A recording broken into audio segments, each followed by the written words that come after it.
Rather interesting now as the season winds down. It's considered his all minor league potential Oriole team, right? I know. We probably got a few wrong. I mean, that won't shock anybody. But, there were a lot of good years this year on the farm, Tom. So we looked at it and picked the all-Oriole All-Stars on the farm this year. Let's start at catcher. Martin Cervenka at Bowie. I mean, this guy really impressed with his glove and his throwing. And he also had 15 homers, 774 OPS. He's going to the Arizona Fall League, and they've already re-signed him for next year.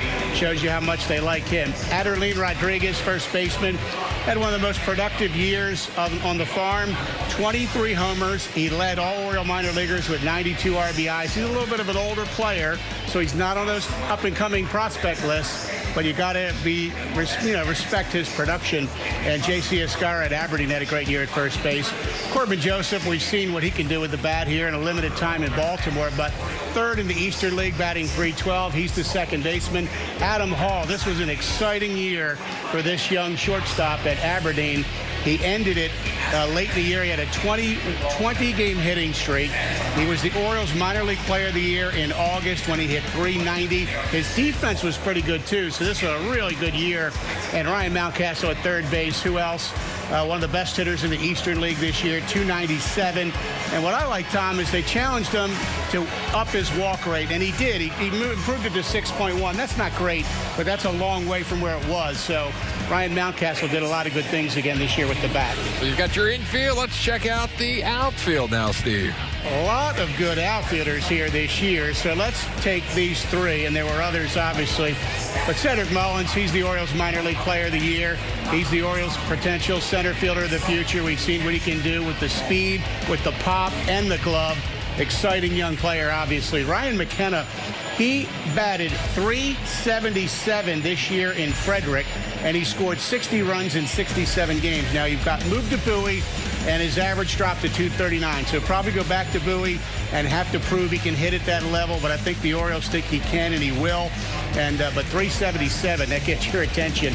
And Yusniel Diaz, he did not hit as well after the trade, okay? He hit better for Tulsa with the Dodgers than he did at Bowie with the Orioles. But late in the season at Bowie, they saw the tools that he has. We saw him hit 2 homers in the Futures game, where the arm is there, the defense is there.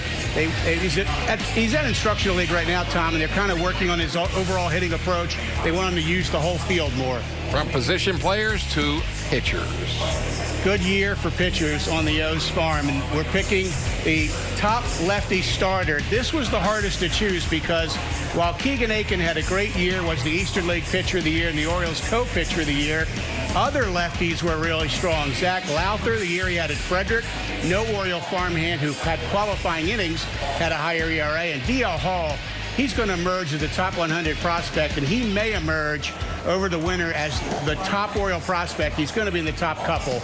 This kid is going to be their best pitching prospect starting next year. So D.L. Hall, a great year at Delmarva, as did the right-hander Brendan Hanafy.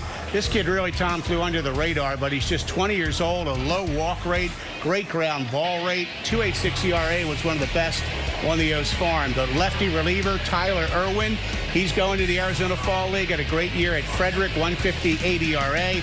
And Brandon Klein, we know he's on the cusp of maybe being in Baltimore. He's probably going to be added to the Orioles 40-man roster. The great year he had at Bowie, he's healthy, and that was exciting to see this kid be healthy after some of the issues he's had for a couple years now. How about a short update on Victor Mesa? He's going to finally have the long-anticipated workout/showcase for Major League teams. That'll be next Friday in Miami. Victor and his brother, Victor Mesa Jr., try to keep your Victor straight here.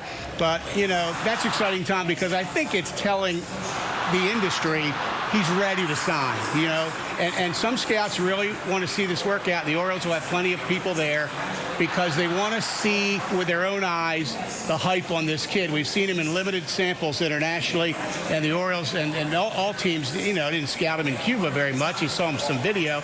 So they want to see with their own eyes if he can live up to the hype that's surrounding him being the #1 international prospect. So if he does, the Orioles have the most international money, and maybe there's a match to be made there. I know in Birdland, there are some people anxiously waiting on Victor. Got to be careful how you say that, right? Exactly. Got to get enough of them in there. Steve Molesky does a great job covering the Orioles and the Miners on MASNsports.com.